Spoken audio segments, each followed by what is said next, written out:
Olá pessoal, saudade imensa desse povo maravilhoso da Igreja Nova Vida em Padre Miguel. Hoje, segunda-feira, eu quero poder compartilhar com você um pouco da Palavra do Senhor, um pouco da Palavra de Deus, de modo que você possa ser abençoado já nesse início de semana. Então, eu gostaria que você pudesse pegar a sua Bíblia, onde você está agora na sua casa, pega a sua Bíblia, separa um tempinho agora para acompanhar comigo. Eu não estou fazendo aqui uma live, por duas razões. Primeiro, que a internet onde eu estou não favorece, então muito medo de cair, ficar caindo a conexão, e é muito chato a gente fazer uma coisa interrompendo. E talvez você possa pensar, mas aí a gente não pode interagir, não pode...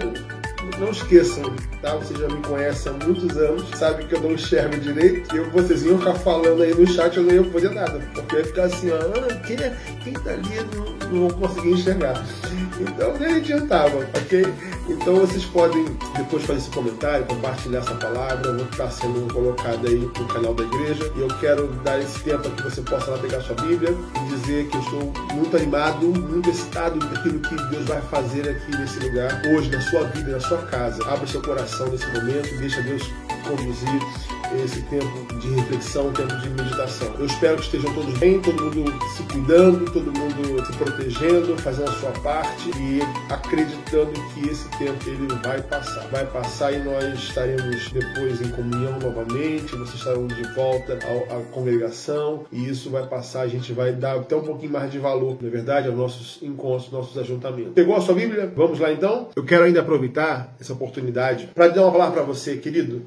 Você que é da Igreja Nova Vida em Padre Miguel, é membro, veste a camisa. Eu preciso que você, querido, nesse tempo de crise, abrace a sua igreja, abrace os seus membros. Alguém pode estar passando por necessidade, alguém pode estar sem o arroz e o feijão no prato, mas a igreja é o corpo, é o somatório da força de um monte de gente. Nesse tempo em que os tempos estão fechados, obviamente que nem todos conseguem sustentar suas contribuições. Nós não vivemos pelas circunstâncias. A circunstância é exatamente o cenário ideal, propício para você exercer sua fidelidade. Se você só é fiel quando o pastor clama, apela, pedindo para que você seja fiel, mas por você não estar no templo, você não está ouvindo mais essas palavras e por isso você não é fiel, querido, é hora de você voltar. Volte à sua fidelidade. Você vai estar vendo aqui os dados bancários da sua igreja, aqui embaixo. Você faça a sua transferência da sua doação. Que tem pessoas que vivem na igreja, pessoas prestadores de serviço, pessoas que além de ser voluntário, mas ajudam na manutenção, tenha compromisso com as contas da igreja. Olha, isso é um somatório de forças, porque se você deixa, nesse tempo de crise, deixa de ser fiel, certamente vai sobrecarregar outros irmãos. Eu quero te encorajar a você ser fiel nesse tempo de crise, porque você sabe que quando sair disso,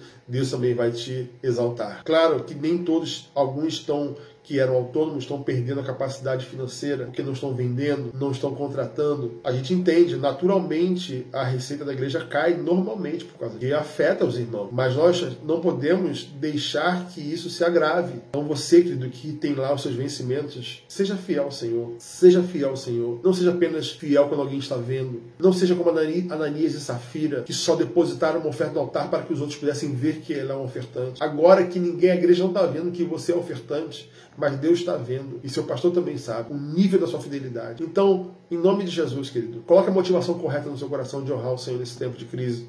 Faça a sua doação, faça uma oferta especial se você pode, se você não teve variação nesse tempo de crise, ou até mesmo, às vezes, tem gente que está sendo mais abençoada em tempo de crise, é o tempo de você repartir com quem não pode. A igreja não pode fechar nesse sentido. Estamos com o templo fechado, mas não estamos com os olhos fechados à necessidade daqueles que precisam. Se você conhece algum membro da igreja que está passando por dificuldade, sinalize para o seu pastor. E eu quero também dizer a você, Deus, ele vai recompensar, porque Deus ama aqueles que dão com alegria. Que Deus abençoe você e Deus honre a sua generosidade, em nome de Jesus. Romanos capítulo 4, um versículo só. Romanos capítulo 4, versículo 16, fala sobre Abraão, o nosso pai da fé, né? Aquele que respondeu o chamado de Deus e entrou para a galeria da fé e entrou também como exemplo de obediência e renúncia ao responder o seu chamado. Romanos 4,16 diz que, portanto, a promessa ela vem pela fé. A promessa vem pela fé para que seja de acordo com a graça e que assim garantida a toda a descendência de Abraão, não apenas aos que estão sob o regime da lei, mas também aos que têm fé que Abraão teve. Ele é o pai de todos nós. né? Isso aí Paulo está falando a respeito de Abraão para que ele pudesse fortalecer aos judeus lá de Roma sobre a importância, sim, de ter Abraão como pai, mas não de uma forma fundamentalista, mas sim como exemplo de fé, exemplo de atitude, exemplo de resposta ao chamado de Deus. Então, esse texto ele vai falar sobre isso, o contexto de Romanos. Eu sei que você já conhece. Você já conhece a história de Abraão, está lá em Gênesis capítulo 12. Você sabe muito bem que Abraão ele se torna o pai da fé por ter obedecido e respondido ao chamado divino. Deus chamou, sai da tua terra, da tua parentela, da casa dos seus pais, vai para a terra que eu vou te mostrar. A gente sabe, você ouviu diversos sermões, inclusive meu, do pastor Gil, outros pastores. Você já ouviu vários sermões sobre a obediência ao chamado de Abraão. Né, a maneira como ele abriu mão da sua parentela, abriu mão do seu conforto, saiu da zona de conforto para que pudesse responder a esse chamado de Deus. E certamente tudo isso sob a aventura de conhecer esse Deus que me chama. Então Abraão teve aquela atitude que a gente sabe, uma atitude de abrir mão, acreditar naquele que está me chamando e falar, eu vou. Isso aí você já ouviu diversas mensagens sobre isso, tenho certeza que você conhece essa história. E da mesma forma como Abraão abriu mão da sua zona de conforto, abriu mão do seu conforto familiar, abriu mão de repente da sua condição estabilizada e decidiu ir para uma terra que não sabe onde, não sabe que direção é, mas apenas confiando na palavra daquele que o chamou. E você também está disposto a abrir mão de alguma coisa? Deus te chamando, Deus te convocando. O que você está disposto a abrir mão? Eu estou falando isso porque nós estamos vivendo um tempo de incertezas, tempo de pandemia, tempo de recessão. Não sabemos a que profundidade nossa nação vai chegar, não sabemos como o mundo vai reagir após a pandemia. Então é algo que está muito fora do controle do homem, fora do controle da ciência. E eu quero te encorajar nesse tempo de incertezas a você fazer uma busca diligente da presença de Deus, uma busca diligente em ouvir a voz de Deus e receber do Senhor a direção sobre a promessa que Ele tem para você, a promessa que vai mudar a sua vida, que vai mudar a sua história e a história da sua descendência. Eu creio que esse tempo vai ser um tempo que Deus vai revelar coisas grandes para você, mas é preciso que você pare um pouco de olhar para esse cenário e aproveite esse tempo para buscar uma direção de Deus a respeito do que Deus tem para a tua vida. Eu tenho certeza que você quer viver coisas novas, não quer? Eu também quero. Todos nós queremos viver coisas novas. E para você viver coisas novas de Deus, enfrentar novos desafios, enfrentar as transições, você não poderá deixar na sua vida condições que limitem de viver isso. Você não pode deixar que família, emprego, dinheiro, amores, essas coisas que são muito valiosas para nós, isso não pode ser impedimento para que a gente vá em direção à promessa de Deus. Então quero te dizer nessa primeiro momento, esteja pronto para você abandonar o que for necessário para viver e ser guiado pelo Espírito Santo e viver tudo aquilo que Deus sempre tem para a sua vida. Certamente você já sabe a história de como termina a história de Abraão. Abraão, ele vive a bênção de Deus, Deus o abençoa, Deus o multiplica, Deus o prospera, tudo pela sua obediência ao seu chamado, e você já conhece o fim da história. Mas você consegue entender, eu quero trazer para você um olhar mais maduro sobre o chamado de Deus. Por que um olhar mais maduro? Porque você sabendo já o fim da história, é maravilhoso você dar glória a Deus pela vida de Abraão. É muito bom você dar glória a Deus pelo que Deus faz, Deus prospera, a gente conhece a história, Abraão se torna um grande homem. Mas essa promessa que nós lemos de Romanos capítulo 4, versículo 16, que diz que essa promessa que vem pela fé, eu quero te fazer olhar com um olhar um pouco mais maduro para essa promessa. Porque, não sei se você já leu Gênesis 12, você percebe que Deus chama, Abraão confia, Abraão vai, Abraão chega na terra e quando, no versículo 10 do capítulo 12 de Gênesis, diz que quando Abraão vê a terra que Deus promete, o que ele encontra nessa terra? Fome, crise. É isso que Abraão vê quando chega na terra que Deus prometeu. E a Bíblia diz que ele não para ali, então ele segue adiante e vai para o Egito, porque uma grande fome estava naquele lugar. Eu não sei você, mas você pensa certamente em chegar num lugar melhor. Você crê que quando Deus te chama, Deus está te convocando, aí você começa a sonhar em coisas lindas que Deus está fazendo, que Deus vai fazer. Eu vou chegar lá naquele lugar que Deus quer que eu chegue, eu vou ter bênção, eu vou ser próspero. Não é mentira. Mas você precisa mudar um pouco a sua concepção e largar um pouquinho da sua mente o estereótipo de lugar divino. Porque Deus chamou Abraão para uma terra, ele diz, essa terra vai ser bênção, mas quando ele chega lá, o que ele vê é um cenário de crise, cara. Eu não sei o que você pensa, mas eu, olhando na minha humanidade, quando Deus falou comigo sobre essa palavra, eu pensei comigo assim, meu Deus, não era isso que eu achava que ia ter. Essa é a terra que Deus tem para mim? Uma terra de crise, uma terra de fome que não dá nada? Duas coisas eu pensaria dentro de mim. Eu acho que eu me equivoquei, eu perdi a direção de Deus, eu perdi a direção, acho que alguma coisa não deu certo. E a outra reação seria, eu acho que eu vou voltar de onde eu estava. Onde eu estava, a zona era de conforto, onde eu estava era mais fácil, onde eu estava eu tinha pelo menos uma estabilidade. Então a gente pensa em duas coisas. Ou a gente acha que perdeu a direção de Deus, ou a gente decide voltar para onde a gente estava. Isso aí é porque o cenário que você encontra não é o cenário que você esperava. Só que o que nós aprendemos com Abraão é que ele não deixou as circunstâncias ao seu redor afetar a sua fé. Ele sabia que quem o havia chamado poderia fazê-lo multiplicar mesmo em terra de fome. Ele sabia que Deus podia prosperá-lo em mesma crise, porque Deus falou, eu te abençoarei, eu vou te multiplicar. Então não é a terra que vai fazer, não é o cenário que vai fazer, é Deus quem vai fazer.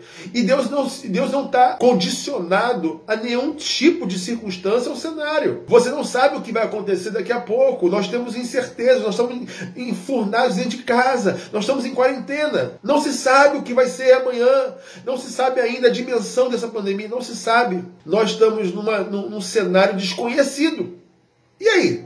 Você vai tentar imaginar o que pode acontecer de favorável, ou você vai crer no que Deus está falando? Será que você pode crer nisso? Você pode crer que, independente do que vai acontecer no mundo, independente do que vai acontecer, eu prefiro ficar agarrado naquilo que Deus faz, do que Deus está falando, do que Deus está me revelando, porque eu creio, querido, que Deus usa tempos de crise para nos preparar para algo grande e maravilhoso no futuro. Deus usa tempos de crise para nos preparar para algo grande e maravilhoso lá na frente. E eu creio que Deus está fazendo isso com a igreja mundial. Não é igreja mundial, não, é mundial global. Deus está fazendo isso com a igreja no mundo inteiro. Deus está fazendo com que a igreja passe por esse tempo de crise, de dificuldade, mas a liderança que perceber que Deus está preparando algo grande lá na frente, ela vai passar por isso. Eu quero dar para você alguns exemplos, só para você entender o que eu estou falando. Alguns exemplos na Bíblia de que o que eu estou falando tem sentido. Vamos pensar na primeira pessoa. Pensa em Davi. Samuel unge Davi como próximo rei de Israel. Tempos depois, estava Davi se escondendo dentro de uma caverna como um fugitivo no meio do deserto. Pensa você, alguém entregou uma revelação para você, dizendo, tu vai ser um rei de Israel. O que você espera depois disso? O que você espera no dia seguinte do óleo derramado na sua cabeça? Como você acorda no dia seguinte? Depois de uma revelação tremenda. Você sai de casa já como? Rei de Israel. Rei de Israel. Mas calma aí, cara. Tem um rei lá ainda. Tem Saul lá ainda.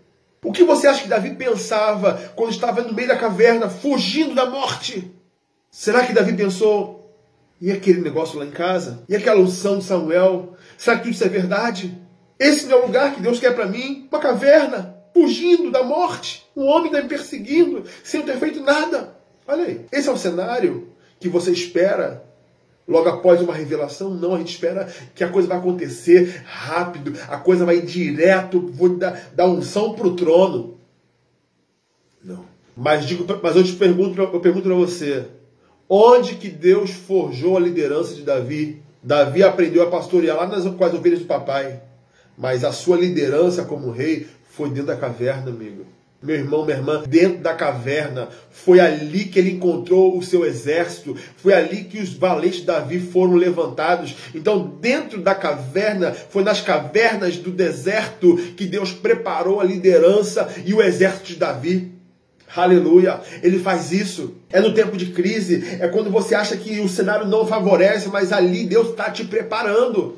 Ué, lembra de José? É o segundo exemplo que eu te dou. José teve um sonho lindo. Deus revelou a ele, não através de um profeta como Samuel, não através de um vaso, um irmão. Deus revelou através de sonhos. Você crê que Deus fala em sonhos? Deus fala em sonhos. José teve um sonho profético. Sonhou um futuro brilhante como líder de uma nação, ao ponto de seus pais, até mesmo seus irmãos, seus pais, todos se curvarem diante dessa liderança que seria tremendo. Depois da revelação, quando que José imaginaria que teria que passar 17 anos depois dentro de um calabouço, de uma prisão como escravo? Peraí, Deus me revelou em sonho que eu seria líder de uma nação e eu estou dentro de uma prisão como escravo. Está entendendo o cenário?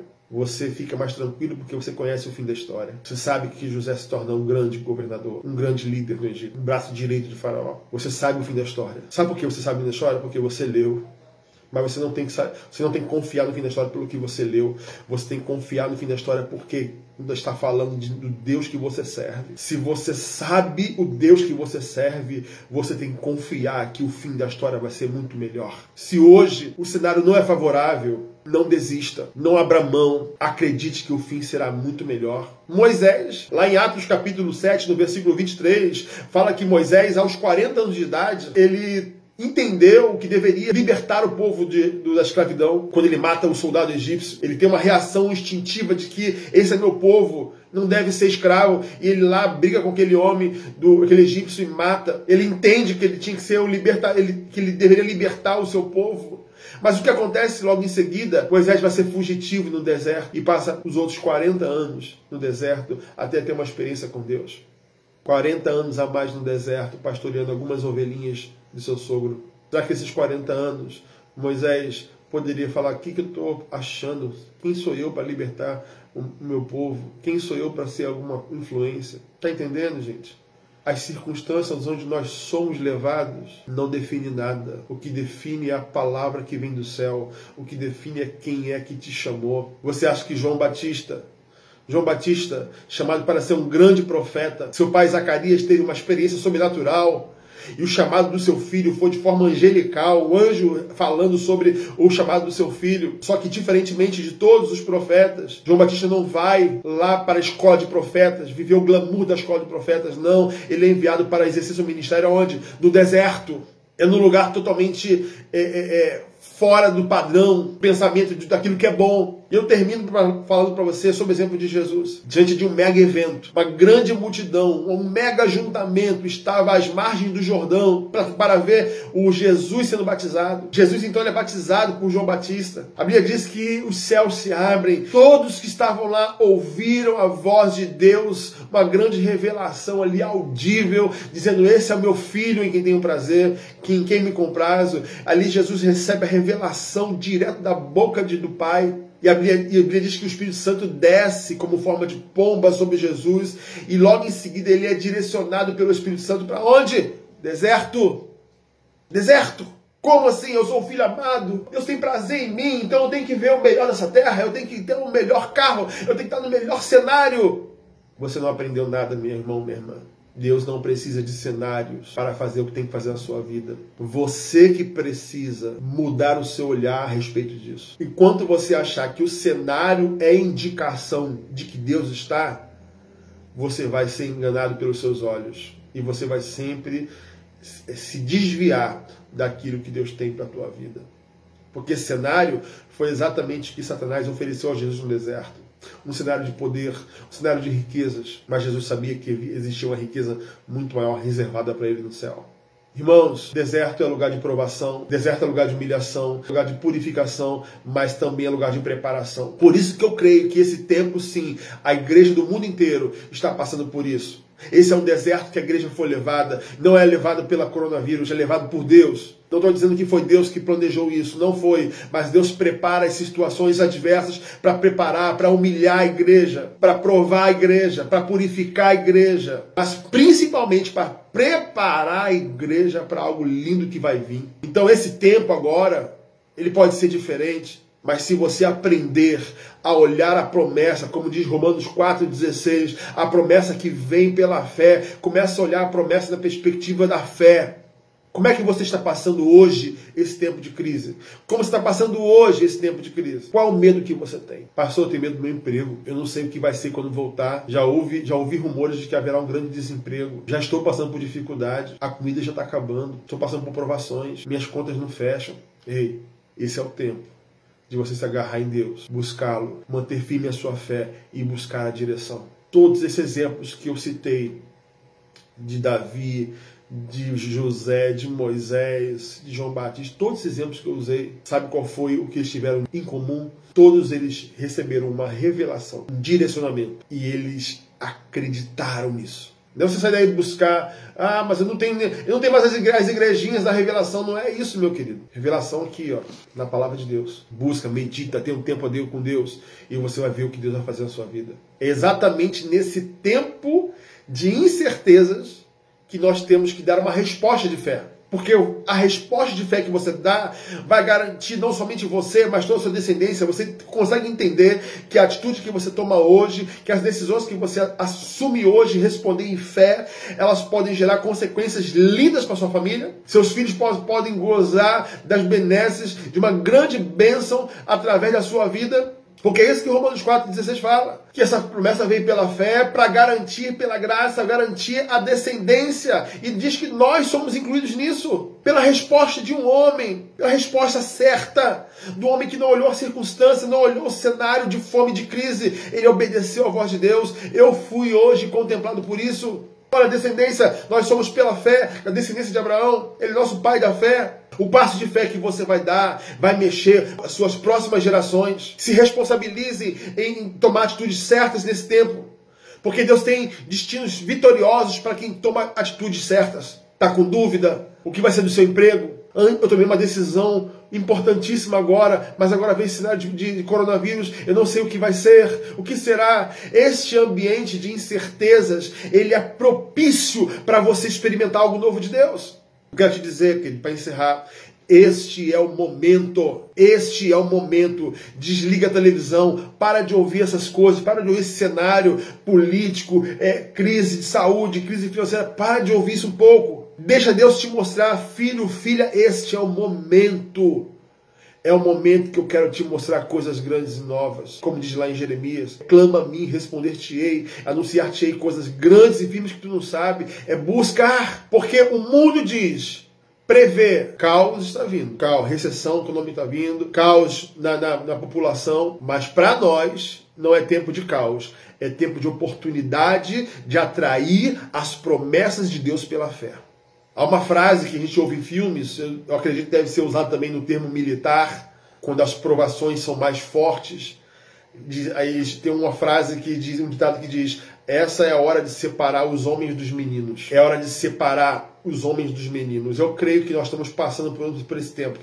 Eu creio que Deus está fazendo uma peneira na igreja, de separar os homens dos meninos, as mulheres das meninas, os maduros dos infantis. É tempo. Como é que está a sua vida hoje? Como você está vivendo hoje sem igreja física, sem instituição, sem templo? Como está o seu chamado? Você, líder de ministério. Como está o seu ministério? Como está o seu povo que você lidera? Não estou fazendo nada porque a igreja está fechada. Você acha que o seu ministério se limita a um templo? Está errado, querido. Entre em contato com seus liderados. Entre em contato, você, chefe dos oficiais, chefe do ministro de louvor, líder dos jovens, líder das irmãs, seja qual for a sua área de liderança, das crianças. Você já ligou para os pais para saber como estão os filhos? No caso, as crianças. Você já ligou para os jovens, está se reunindo com eles. O Ministério do Louvor está se reunindo com eles, ainda que seja em plataforma digital, tem ligado para eles. Como é que está a sua liderança nesse tempo? Ou você vai restringir o seu trabalho ao templo físico? E agora? Fechou? Meu ministério acabou. Meu ministério perdeu o sentido. Eu não consigo exercer o ministério sem templo. Ei,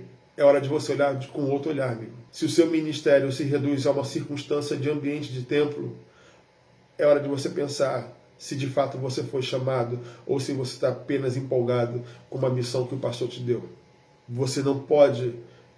o teu ministério não acabou porque o tempo está fechado. Não acabou o seu ministério. Seu ministério não está sem sentido, claro que não. É você que estava olhando para o lugar errado. Mas agora você vai olhar para o alto, vai dizer sim ao chamado de Deus, vai dar uma resposta ao chamado de Deus, você vai se orientar no Senhor, você vai buscar uma direção do Senhor. Pai, nesse tempo em que o tempo está fechado, eu como líder de ministério, o que eu devo fazer? Eu não posso deixar que quando as coisas voltarem, eu perdi 2, perdi 3, perdi 4. Por quê? Porque abandonaram a fé, ficaram fracos, passaram por crise e eu não fiquei sabendo, ninguém acolheu. É tempo de aprender, obedeça a Deus, o seu chamado, e Deus vai te usar poderosamente. E quando você sair desse deserto, você vai experimentar coisas lindas e maravilhosas. Mas enquanto isso, aproveite, faça uma boa estadia nesse tempo de crise. Eu quero orar pela sua vida, eu quero te abençoar agora.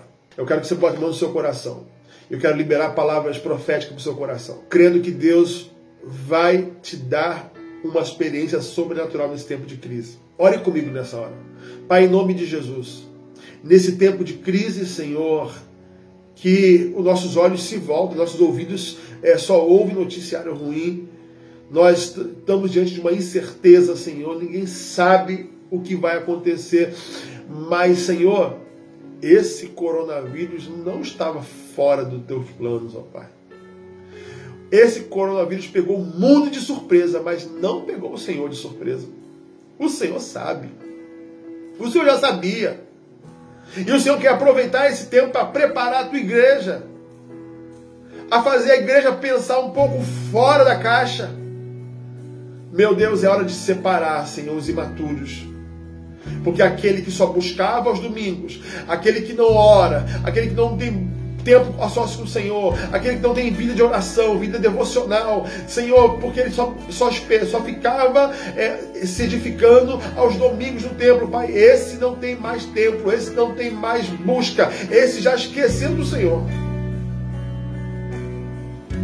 Mas, Senhor, ainda há os remanescentes, Pai. Os meninos foram separados, os fracos foram separados, mas estão aqui o Senhor fazendo, Senhor, a separação daqueles que dão fruto. Para quê, Senhor? Para que esses que dão fruto, esses que conseguem manter a fé ativa, eles depois vão buscar aqueles que não conseguiram sustentar nessa crise, vão buscar de volta, vão discipular, vão evangelizar, vão trazer de volta e vão resgatar essas vidas. Pai, mas em nome de Jesus, eu quero profetizar que esses homens, essas mulheres que estão me ouvindo aqui hoje, vão receber algo novo e extraordinário da tua parte, Senhor. A igreja vai voltar mais poderosa, porque ela está sendo preparada nesse deserto. Senhor, sustenta, Senhor, as igrejas que estão olhando para Ti. O Senhor é o dono da igreja, o Senhor é o noivo. Ninguém, Senhor, é dono de igreja, porque a igreja é do Senhor. E a igreja que vai passar por esse deserto e vai cantar o hino da vitória, Senhor, é aquela que está olhando para o Senhor. Eu creio, Pai, que a igreja Nova Vida Padre Miguel está olhando para o Senhor e vai voltar muito mais forte do que já era. Porque agora, Senhor, elas vão se revestir de um poder, de uma força extraordinária que o Senhor derrama sobre eles nesse tempo.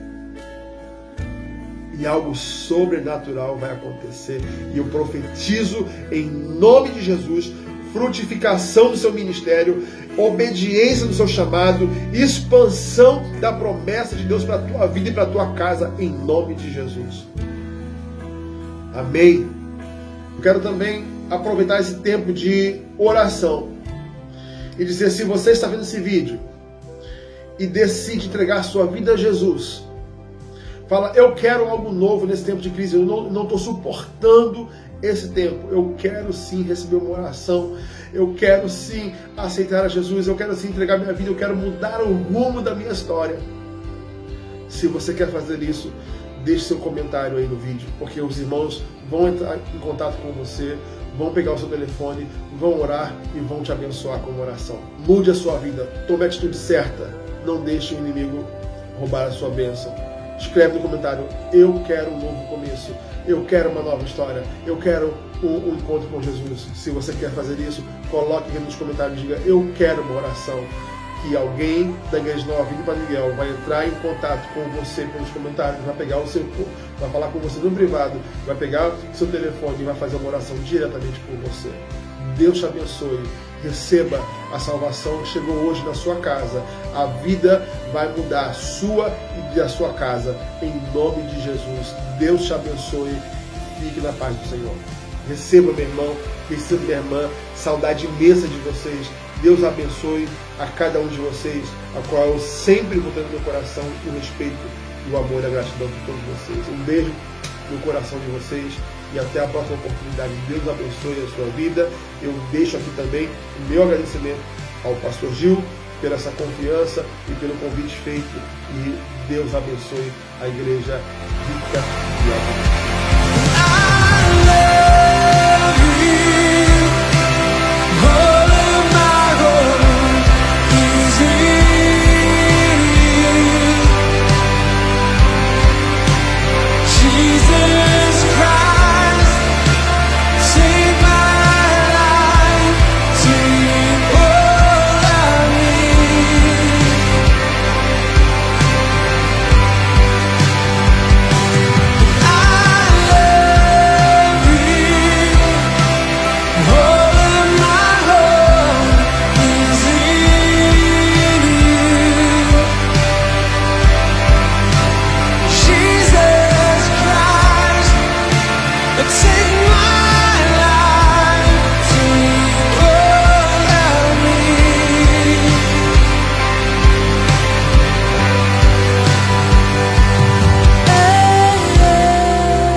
Oh no.